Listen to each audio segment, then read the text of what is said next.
Alright, so today we're going to do 3.4 day 2. There's not really a lesson or a separate set of notes for this, so just get out a separate piece of paper, or if you want to use the back of yesterday's notes, that'll work too. Day 2 is going to be about your quadrantal angles. I don't know if you can recall that word, but that's the angles that land on the axes. So like the 0-degree angle, the 90-degree angle. I'm going to write in pi. So 0, pi, pi over 2, pi, and 3 pi over 2. So those are your quadrantal angles. And of course in degrees, that's 0 degrees, 90 degrees, 180 degrees, and 270 degrees. So if you noticed, we didn't do any of these yesterday when we were doing these notes. And so we didn't do these because these are admittedly quite a bit harder. So I'm going to try to explain it in a couple of different ways. If we go back to the graph, the parent function, y equals sine theta. So we'll talk about degrees for the time being. The graph of that looks like this. So quadrantal angles are, once again, the 0 degree, 90 degree, 180 degree, 270 degree, and 360. It completes a cycle in 360 degrees. So here at 90 degrees, you're at 1. At 180 degrees, you're back at 0. At 270 degrees, you're at -1. And at 360 degrees, you're back at the 0. So those are your quadrantal angles. And the reason why these are different is because if you look at specifically 90 degrees for now, that's the answer of 1. And within that full cycle, that only happens this one time. Yesterday, we were saying that we have two general solutions for sine, cosine, secant, and cosecant. But sometimes on the quadrantal angles, you don't. So let me do the other, the way that we were solving these, let's keep that off to the side so we can kind of refer back to that. If I ask you to do x equals, so this is example 1, sine inverse, and let's do -1. So I say my opposite over my hypotenuse. This is going to be in quadrant 4. And since this is your opposite and this is your hypotenuse, this is one of those instances where I can't draw a triangle whose opposite and hypotenuse is the same number.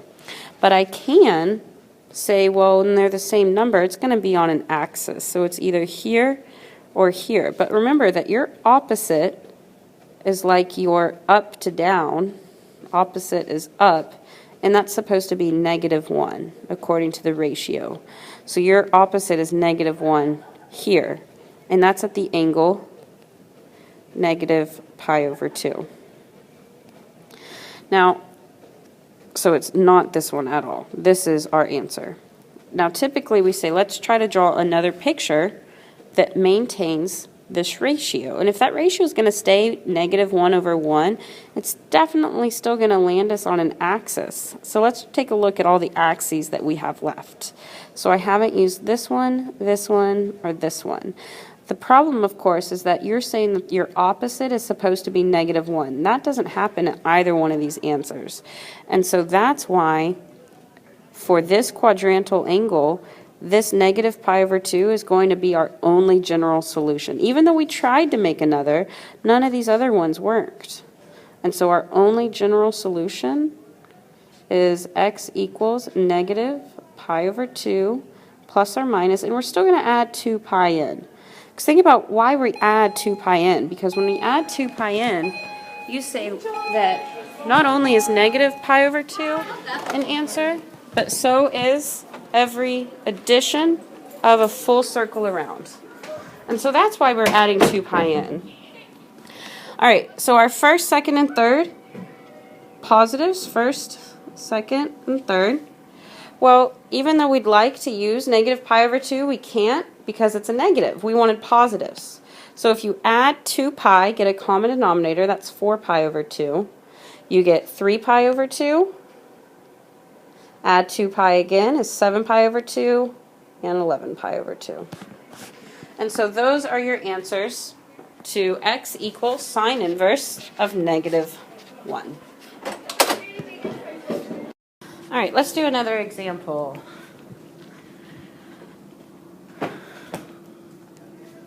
So let's do example 2. Let's do cosine inverse of 0. All right, so this is adjacent over hypotenuse, 0 over 1, and cosine secant lie on a cot, so I'm here or here. And since your adjacent is supposed to be 0, I know that's going to be on an axis. So when I'm looking at my 3 choices, if my adjacent is 0, that only happens right here with my cosine secant lying on a cot.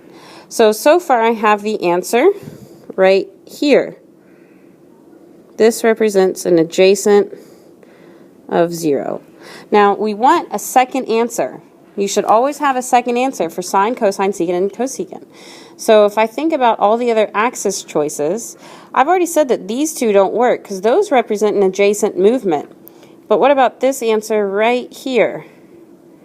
This answer also gives me an adjacent of 0, which is what I really wanted. And so that is another good answer. So my 2 answers are positive 90 degrees, so positive pi over 2, and negative pi over 2.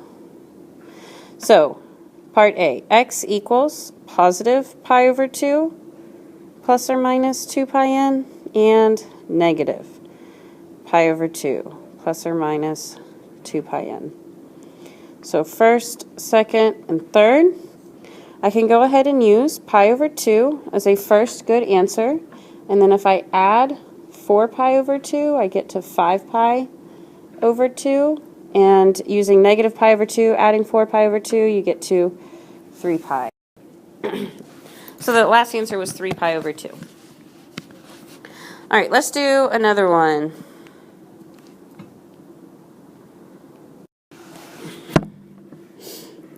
So example 3. Let's do sine inverse of 0. So this is cosine secant lie on a cot, but if my opposite is supposed to be 0, that happens only right here. Because this represents an opposite of 1, as does this. Well, the opposite's negative 1, but that's not okay either. So it's not this one or this one, because this is the only guy that has an opposite equal to 0. Well, that's as far as cosine secant lie on a cot. Remember that this is your principal value. After you find your principal value, you say, well, is there another triangle that exists? So we've already checked 3 out of the 4 axes and only come up with this one answer. But what about this answer over here? Does that represent an opposite equal to 0?